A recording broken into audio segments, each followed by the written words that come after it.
Damos gracias a Dios por estar aquí, por el privilegio de estar aquí con ustedes en esta mañana. Hoy es uno de esos días en los que he andado Medellín a través del Zoom. Salgo de un repaso de lección e inmediatamente paso por acá, entonces siempre, pero me gustan esos días así porque uno se le va el tiempo muy rápido, no sé, siento como que no le alcanza el tiempo a uno para hablar de tantas cosas que quisiera hablar de la palabra de Dios. Hoy vamos a hablar acerca de un tema, lo considero importante, mis apreciados hermanos, porque nosotros como seres humanos estamos viviendo hoy por hoy una situación dentro de nuestro país y bueno, y eso, las noticias, los medios de comunicación, las malas noticias son las primeras que corren a nivel del mundo y generan un sinnúmero de caos en la mente de las personas, pero no sé si sea indiferencia, no sé Dios cómo lo cataloga en mí, pero yo considero que cuando nosotros estamos aislados de ese tipo de situaciones, como que no nos afecta en nada, ¿no? O sea, por ejemplo, yo vivo aquí en Medellín, en Itagüí, y en las noticias solo se habla de papabombas, de encapuchados, de saqueos, y estando aquí mismo en Medellín, yo ni siquiera me doy cuenta de eso, ¿no? Entonces, no es que uno sea indiferente, sino que uno, teniendo el conocimiento de que estas cosas han de ocurrir, lo único que pasa por mi mente es que el relacionarme con eso, lo único que puede generar en mí es desesperación. Por eso trato como de ignorarlo y más bien me dedico a pensar en que si esto tiene que ocurrir, lo único que yo debo hacer es prepararme en Dios porque mi seguridad está solamente en Él. Ahora, cuando hablamos de la palabra de Dios en el sentido de salvación, nos damos cuenta que la palabra de Dios ha sido usada por un sinnúmero de denominaciones hoy. Bueno, cumplen una función, dar esperanza, como algunos otros también la utilizan para negociar con ella, ¿sí? Y básicamente el negocio está en querer darle a la gente de lo que la gente pide, pero llenándola de falsas expectativas. Una expectativa que más adelante, cuando las personas tienen que enfrentar situaciones adversas, se dan cuenta que en realidad no era lo que les pintaban, ¿cierto? Hay muchos hermanos que han llegado a la iglesia y a través de campañas evangelísticas, recuerdo muy bien, llegan a campañas evangelísticas, le hablan del amor de Dios y claro, hay que hablar del amor de Dios, pero llegan tan impregnados o tan llenos de ese amor que cuando tienen que vivir la situación difícil dentro de la iglesia dicen, pero a mí no me habían dicho esto, a mí no me habían dicho, no me lo habían comunicado. Y llegamos a esa circunstancia en que no sabemos qué decisión tomar. No sabemos qué decisión tomar y aparte de no saber qué decisión tomar, parece que la decisión más fácil de tomar es apartarme porque siento que no soy capaz con este camino el cual decidí tomar. Pero Dios es bueno con nosotros. No a todos les ocurre eso. Dios ha sido bueno con nosotros y creo que todos llegamos maravillados por ese amor de Dios y con el tiempo Dios fue moldando ese carácter en nosotros y ese carácter hoy nos permite permanecer firmes aún en medio de las dificultades. Y yo sé que tanto ustedes como yo hemos tenido dificultades en nuestra vida. Los hemos tenido, yo lo sé. Todos hemos pasado por dificultades y si en esta mañana hay alguien que no tiene dificultades, asústese, mi apreciado hermano, porque las dificultades son las que generan en nosotros ese carácter firme, ese carácter refinado que Dios quiere hacer en nuestra vida. Entonces es importante que nosotros como cristianos aprendamos a vivir en medio de las pruebas, porque pruebas muchas vendrán, demasiadas vendrán. En los momentos de bendiciones, usted alabe y glorifique a Dios por esas bendiciones. Pero en los momentos de prueba, cántele al Señor porque esas pruebas algo harán en nuestra vida. Por eso, el tema de esta mañana, como ya ustedes lo habían visto en el póster que se le pasó, se dan cuenta que es titulado ¿Podéis beber de la copa que yo tengo que beber? Pues mis apreciados hermanos, esa es una pregunta que Jesús le hizo a dos de sus discípulos. Una vez en medio de esas tantas discusiones y de los deseos de los discípulos por ser de los primeros dentro del grupo, aún teniendo esa concepción de un reino terrenal, llegan a la posición de colocar a su madre como intermediaria entre Jesús y ellos, para que ella vaya y se acerque a Jesús y como que influya. Bueno, Señor, yo te presté a mis 2 hijos para que te sirvieran. Pues yo creo que la mejor forma en la que tú podrías agradecer el que yo te haya prestado a mis 2 hijos para que te sigan es que a uno lo pongas en tu reino a la derecha y al otro a la izquierda. Teniendo esa concepción de reinado mundanal, teniendo esa concepción de que Jesús iba a establecer un reino, de ese poderío que él tenía la capacidad de destruir a todo el ejército que pudiese o que quisiese, y poder a partir de ahí establecer un reino, pero un reino terrenal que les diera a ellos gloria, que les diera honor, que les diera un reconocimiento.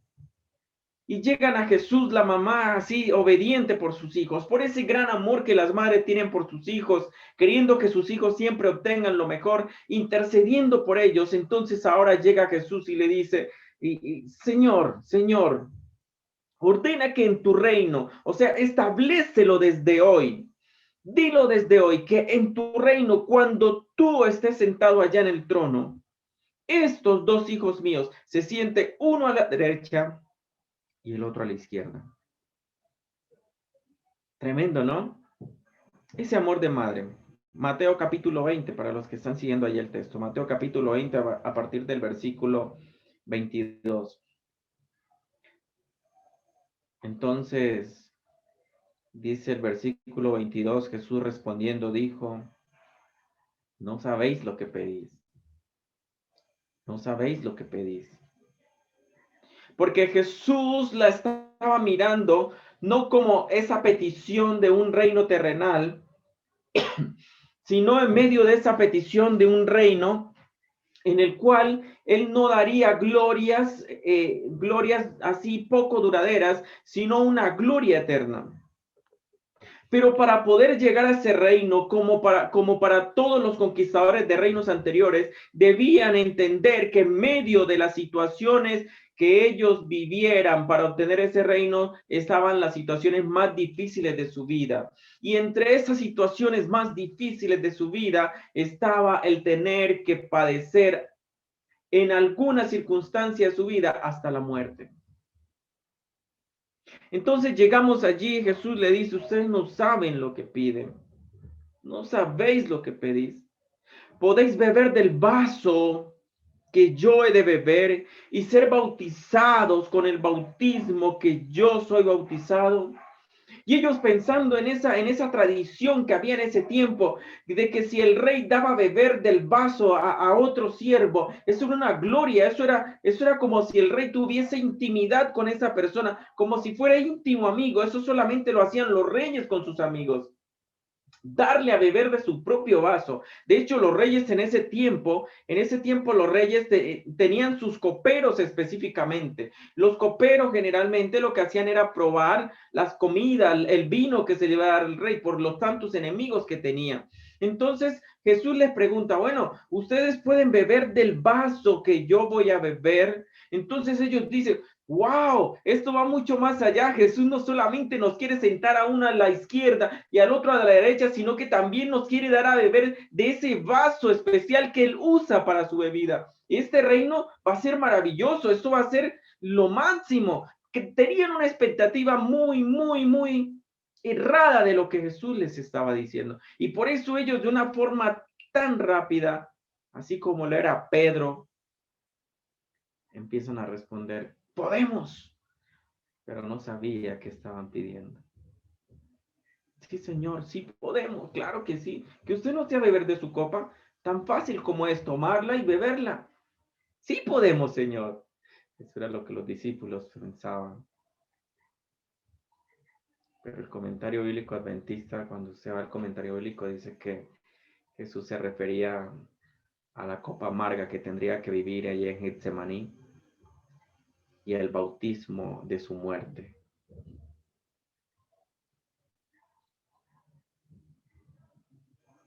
Mis apreciados hermanos, el propósito del sermón en esta mañana no es generar terror en la vida de nadie,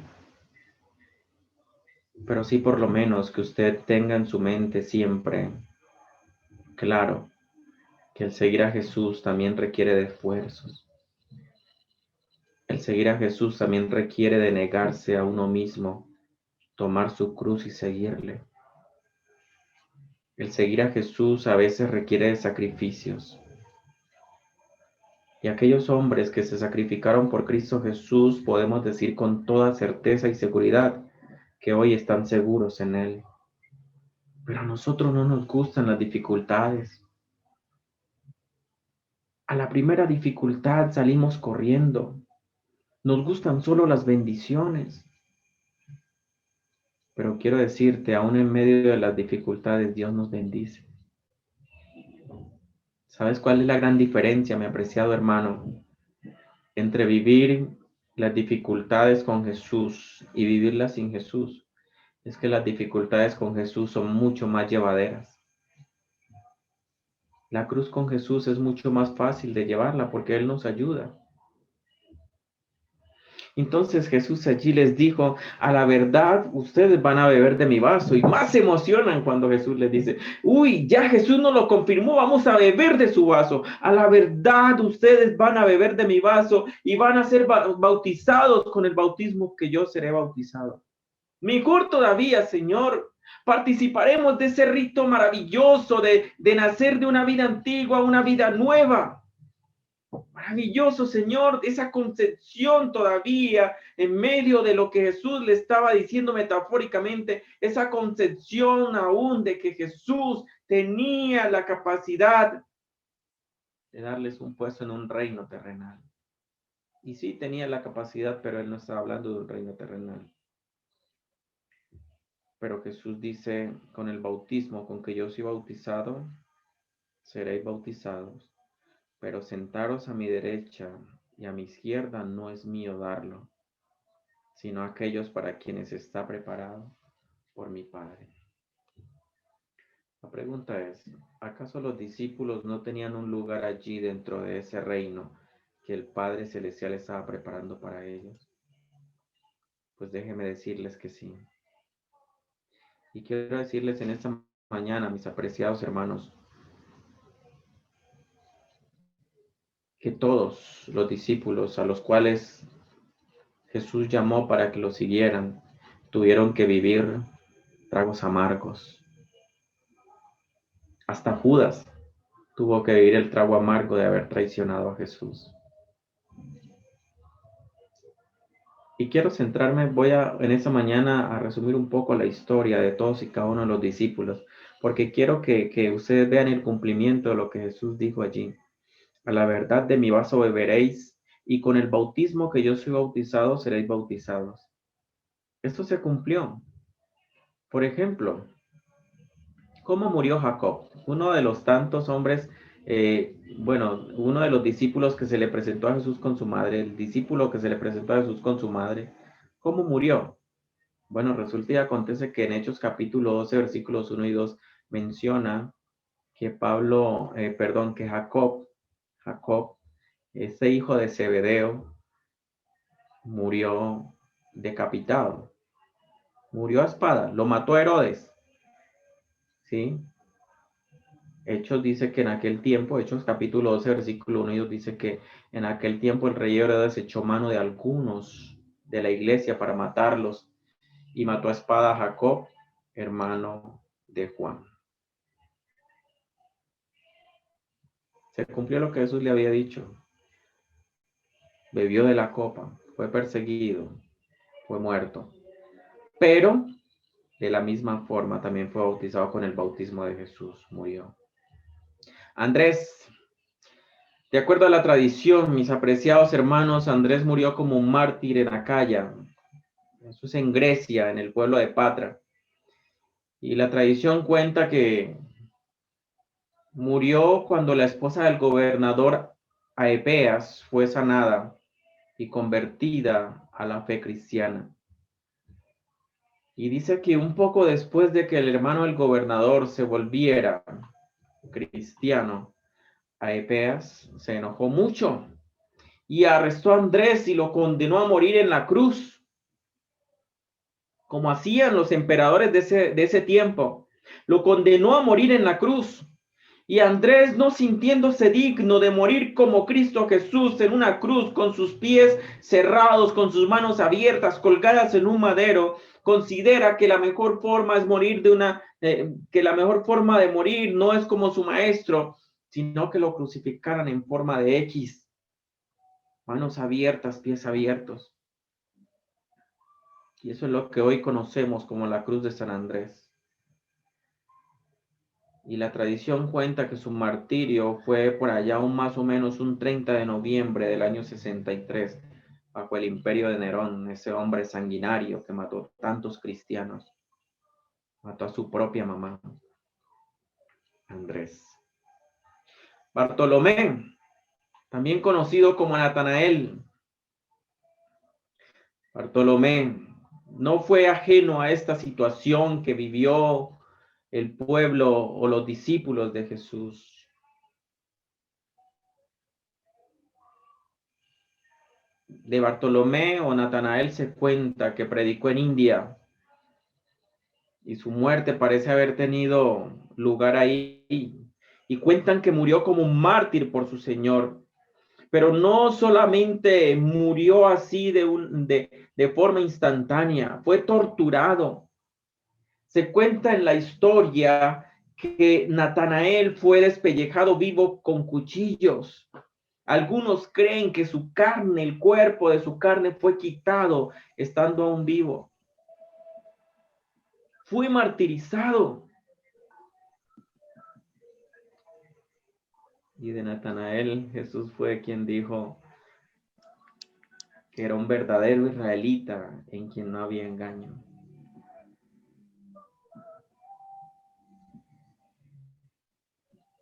Hablemos de Santiago, el hermano menor el hermano menor, se le llama Santiago el menor, porque habían dos Santiagos, el que ya hablamos primero, que era Jacob, y a veces se le llama Santiago el menor, hijo de Alfeo, pero también se le conoce como el hermano del apóstol Judas. Algunos otros también lo relacionan con Jesús. De hecho, Gálatas 1:19 lo relaciona como pariente cercano de Jesús. Este fue el que escribió la epístola de Santiago, la que nosotros conocemos, la epístola que tanto habla de las obras por la fe. Y cuando lo relaciona con Judas, lo relaciona con Judas Tadeo. Ustedes recuerdan que entre los discípulos de Jesús estaba Judas Iscariotes y estaba Judas Tadeo. Bueno, este Santiago es el que se menciona ahí en la Biblia.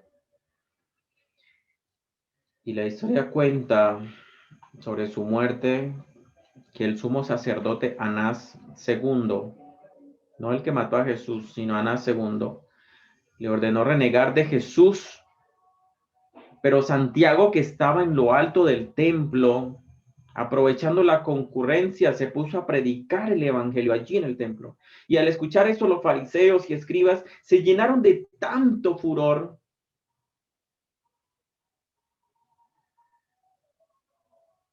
que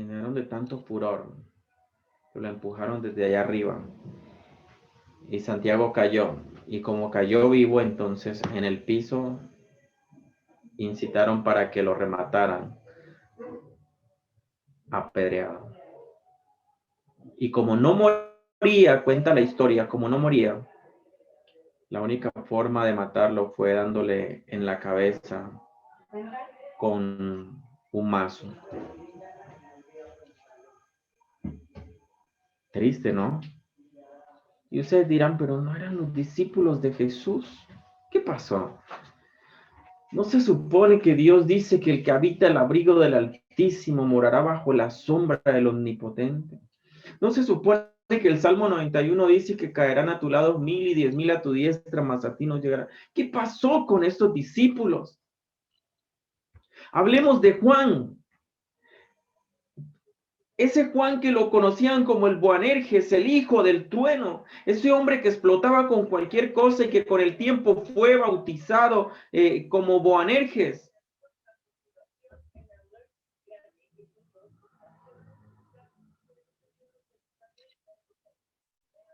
La historia cuenta, mis apreciados hermanos, que Juan era uno de los discípulos que más duró para morir, porque se consideraba que él debía quedar vivo hasta que Cristo Jesús viniera. Lo metieron en una caldera de aceite hirviendo, mis apreciados hermanos, y no murió. Le dieron veneno en medio de una copa para ver si moría y no murió. Y como veían que Juan no moría, entonces vinieron y lo colocaron y lo desterraron allá en la isla de Patmos, donde recibió la revelación de Jesucristo. Y en la isla de Patmos tampoco moría, al final lo dejaron libre. Y fue uno de los discípulos que murió de manera normal. Pero algunos creen que Juan no moría, básicamente porque él tenía en su mente la esperanza de que debía esperar hasta que Cristo regresara por él. Judas Iscariotes, bueno, de este no podríamos decir mucho. Judas Iscariotes, ustedes saben que murió en medio del remordimiento. Fue y él mismo se ahorcó. Sintió el peso de la traición. Judas Tadeo. Judas Tadeo, de él se cuenta que fue a predicar en Edesa, cerca del río Éufrates, y allí sanó a varios, y muchos creyeron en el nombre del Maestro. Y dicen que Judas fue desde allí a predicar el Evangelio a otros lugares. Según la tradición, digo la tradición porque eso es lo que cuenta la historia. La historia dice que le cortaron la cabeza con un hacha. Allí murió, cerca del monte Ararat. Allí murió San Judas Tadeo. Le cortaron la cabeza con un hacha. Mateo. Leví Mateo, el cobrador de impuestos.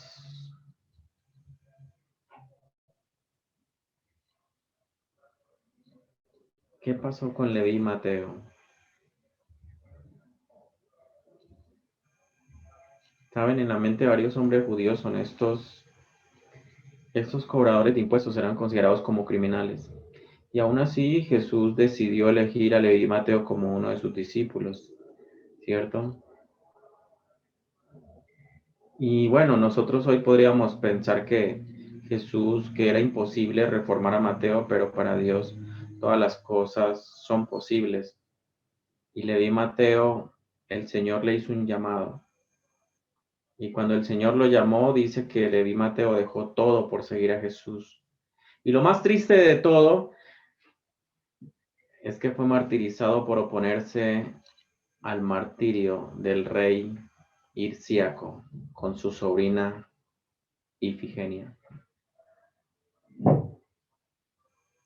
No estuve de acuerdo con que los martirizaran y junto con ellos fue martirizado.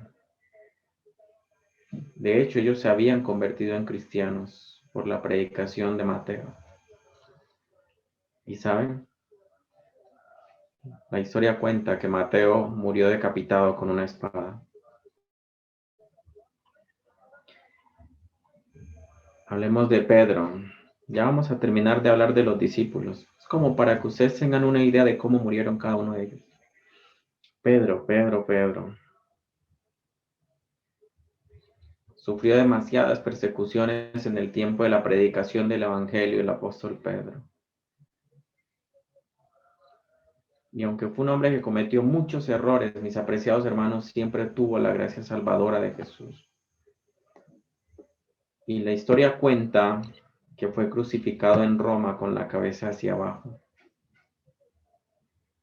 Pero fue crucificado con la cabeza hacia abajo porque él mismo lo solicitó, porque él consideraba que no era digno de morir como su Señor había muerto, al igual que como lo hizo Santiago el Menor.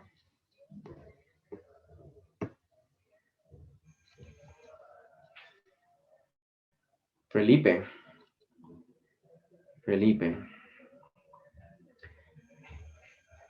La historia cuenta que fue martirizado y muerto en Hierápolis, y su martirio consistió en ser crucificado y apedreado. Y por último hablemos de, bueno, los dos últimos. Simón el Celote también murió crucificado. Murió crucificado en Jerusalén. Tomás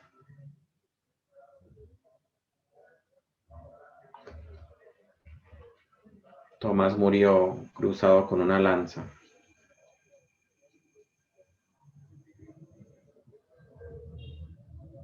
¿Qué pasó, hermanos?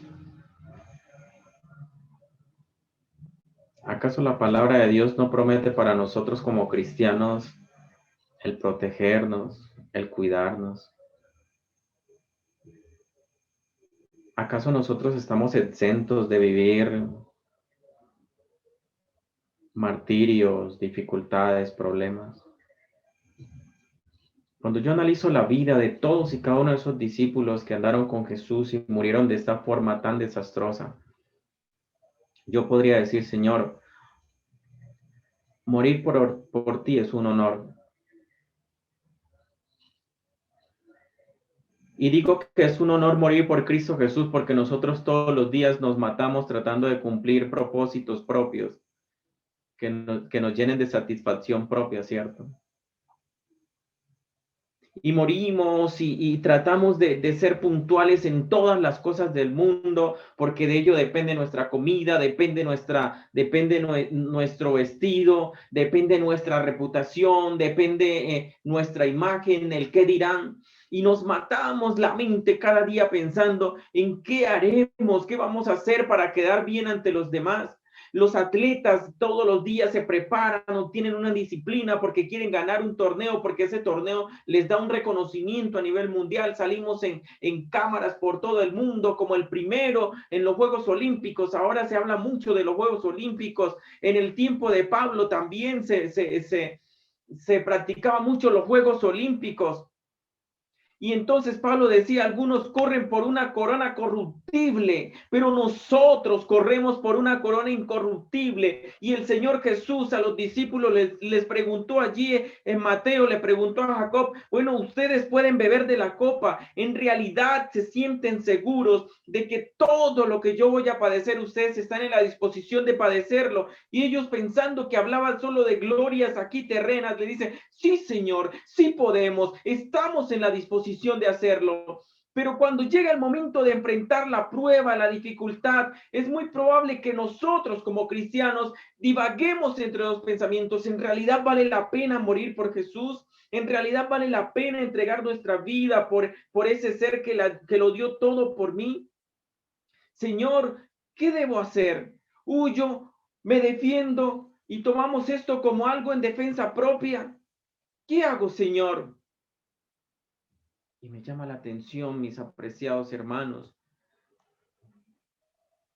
que Pedro, que Jacob, que su hermano Juan, que todos ellos eran muy seguros de querer seguir a Jesús. Y, Señor, así sea hasta la muerte yo voy por ti, pero porque ellos pensaban en algo terreno, pero cuando se dieron cuenta de lo que Jesús en realidad les estaba diciendo, entonces entendieron que mucho más que una muerte por algo terreno, estaban muriendo por algo que les representaba la eternidad.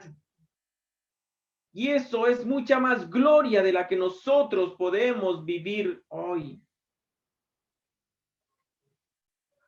El reino de los cielos, mis apreciados hermanos, es para los valientes, para aquellos que estamos dispuestos a morir por Cristo Jesús. No pienses en Jesús como aquel que solo nos da bendiciones terrenas. La mayor bendición que Cristo Jesús quiere darnos a nosotros como cristianos hoy es la salvación por la eternidad. Más que glorias terrenas, más que reconocimiento mundano, más que un reconocimiento ante la iglesia. Lo que Jesús quiere darnos es una vida eterna concentrada en todo lo que nosotros podamos vivir en él.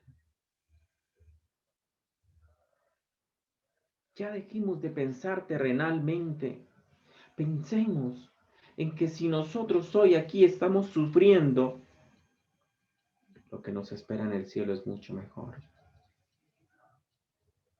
Cuando usted cambie ese chip de un pensamiento de una gloria terrena, cuando nosotros cambiamos ese chip, digo nosotros porque yo también me incluyo, cuando nosotros cambiamos ese chip de una gloria terrena, nos damos cuenta, empezamos a estudiar la palabra de Dios y nos damos cuenta que morir por Cristo es una victoria más que terrena, es una victoria eterna. Los cristianos debemos aprender a morir por Cristo Jesús cada día, a nuestro egoísmo. Debemos morir cada día al que dirán. Debemos morir cada día a nuestros propios intereses y debemos empezar a morir en Cristo Jesús para que Cristo Jesús coloque un carácter como el que implantó en los discípulos, al punto de morir por Él, sabiendo que al morir por Él estarían luchando por algo mucho mejor, que es una vida eterna. El apóstol Pablo, no lo mencioné, uno de los tantos discípulos de Jesús, también fue llamado por Jesús aún cuando estaba allí. Escribe en Romanos 8:18, pues tengo por cierto, Romanos 8:18 dice, pues tengo por cierto que las aflicciones del tiempo presente no son comparables con la gloria venidera que en nosotros ha de manifestarse. Versículo 38, ¿quién nos separará del amor de Cristo? Dice el apóstol Pablo, tribulación o angustia o persecución o hambre o desnudez o peligro o espada. Como está escrito, dice versículo 36, por causa de ti somos muertos todo el tiempo, somos contados como ovejas del matadero. Me gusta que dice el apóstol Pablo allí, por lo cual estoy seguro, versículo 38, que ni la muerte, ni la vida, ni ángeles, ni principados, ni potestades, ni lo presente, ni lo porvenir, ni lo alto, ni lo profundo, ni ninguna otra cosa creada nos podrá separar del amor de Dios que es en Cristo Jesús, Señor nuestro. Tremendo, ¿no? ¿Ustedes saben cómo murió Pablo? Murió decapitado. Pablo, otro de las grandes víctimas de Nerón, murió decapitado. Y esas palabras que Pablo dijo allí en 2 de Timoteo capítulo 4 versículo 5 son unas palabras que he tomado para mí. Y cada día reflexiono en ellas y digo, Señor, yo quisiera que el día en que yo esté en un lecho de muerte, si logro morir o si muero antes de que tú regreses en las nubes del cielo, por lo menos yo quisiera tener esa certeza y esa seguridad de que voy a morir en ti.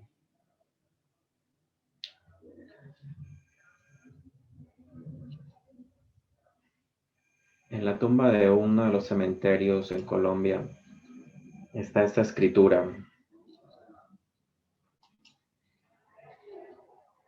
He peleado la buena batalla. He acabado la carrera. He guardado la fe. Por lo demás, me está guardada la corona de justicia, la cual me dará el Señor, pues justo en aquel día. Y no solo a mí, sino a todos los que aman su venida. Ahí en el cementerio de Chigorodó, Antioquia, está esa escritura en la tumba de mi hermano. Una persona que toda su vida dedicó al Señor y desde que conoció al Señor solo se propuso dos cosas: ser médico o ser pastor. Pero cualquiera de las dos tenía un propósito y era servir al Señor. Muy joven murió, muy joven. Aproximadamente 30 años. Y toda su vida la dedicó al Señor desde que lo conoció. Sus palabras eran voy a ser un médico o un pastor, lo que Dios quiera que yo sea. Pero en lo que Dios quiera que yo sea, quiero servirle y quiero dedicarle mi vida. Y allí, mis apreciados hermanos, murió mi hermano por un cáncer. Algunos lo ven como algo paradójico, pero nosotros que vivimos en la esperanza de que Él va a resucitar el día en que Cristo venga, lo único que creemos es que Dios lo aseguró para sí porque consideraba que era el tiempo. Yo no sé qué dificultades estés viviendo tú en este momento, no sé qué persecución, no sé qué persecución estés viviendo en este momento. No sé qué dificultades tú estés teniendo en este momento,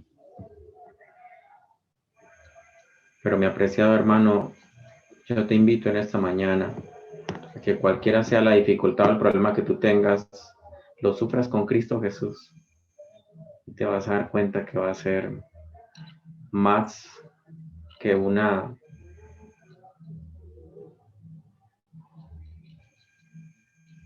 dificultad, va a ser un aliciente para tu vida.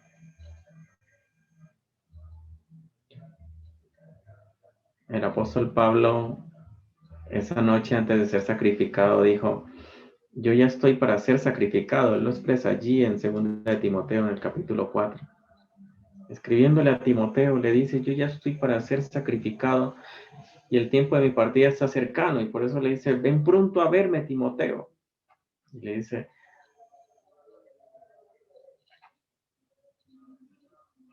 porque yo ya estoy para ser sacrificado y el tiempo de mi partida está cercano. Pero también le dice a Timoteo, Timoteo, de lo único que yo estoy seguro es que yo ya peleé con Jesús, ya yo peleé la buena batalla, yo he acabado la carrera, yo he guardado la fe, desde que conocí a Jesús he guardado la fe. Por lo demás me está guardada la corona de justicia, la cual me dará el Señor juez justo. En aquel día, dice el apóstol Pablo, mirando más allá de una gloria terrena, en aquel día, y no solo a mí, sino también a todos los que aman su venida. Quiero terminar preguntándote algo, apreciado hermano. Si Jesús en esta mañana te preguntase a ti, ¿podéis beber de la copa que yo he de beber y ser bautizados con el bautismo que yo soy bautizado? Si Jesús le preguntase a usted eso, ¿usted qué le respondería? Respóndase usted allí mismo en su corazón, Señor. ¿Yo qué te respondería? ¿Cómo está mi condición espiritual hoy?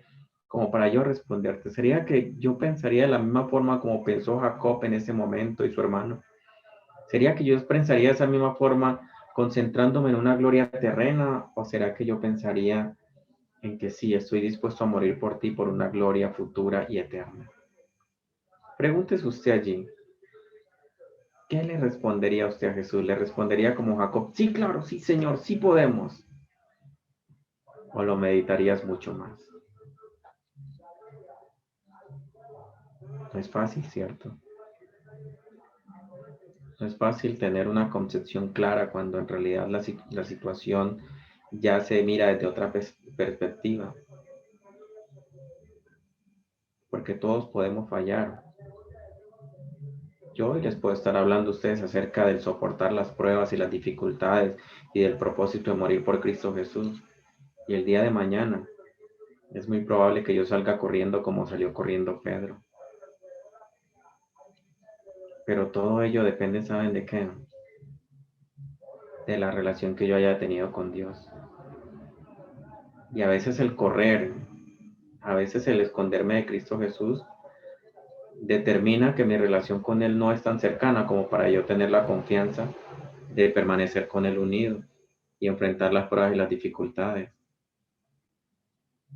Por eso, en esta mañana, yo quiero decirte, mi apreciado hermano, dificultades tendremos todas las que tú te puedas imaginar. Vamos a tener todas las que tú te puedas imaginar. Algunos morirán en paz, algunos alcanzarán a morir en paz. Pero si moriste en Cristo Jesús, eso es una ganancia porque estás seguro. Y amén, porque moriste en Cristo Jesús. A mí cuando me dicen que un hermano muere, hermano, yo les digo amén, porque Él está más seguro que yo. No tomes la muerte de un familiar que ha muerto en Cristo Jesús como una tragedia. Tómalo como una bendición. Tómalo como una bendición. Porque aunque es doloroso, aunque remueve las entrañas de dolor, de una u otra forma está en mejores condiciones que tú. Y conviértelo en una motivación. ¿Sabes para qué? Para que tú también te prepares y puedas volver a encontrarte con Él.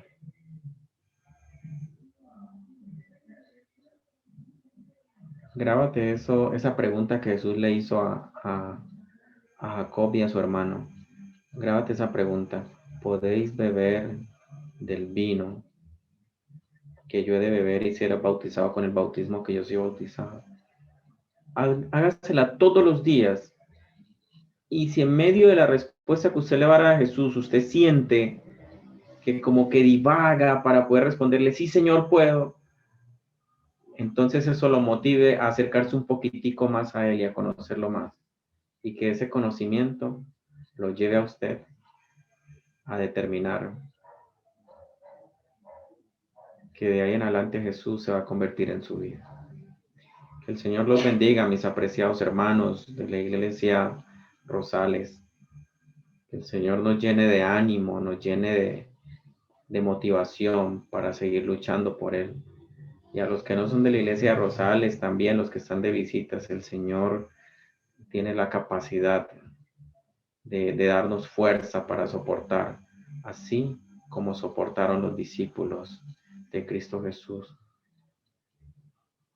Yo me imagino que ese momento en el que los discípulos murieron, lo único que sentían era gozo, ni siquiera el dolor lo sintieron, del gozo de saber que estaban muriendo por su maestro. Y yo solamente quisiera que en el momento de mi muerte, Jesús hiciera tanto parte de mi vida que yo solamente sienta gozo al saber que muero por Cristo Jesús. Dios los bendiga y que tengan un muy bonito día.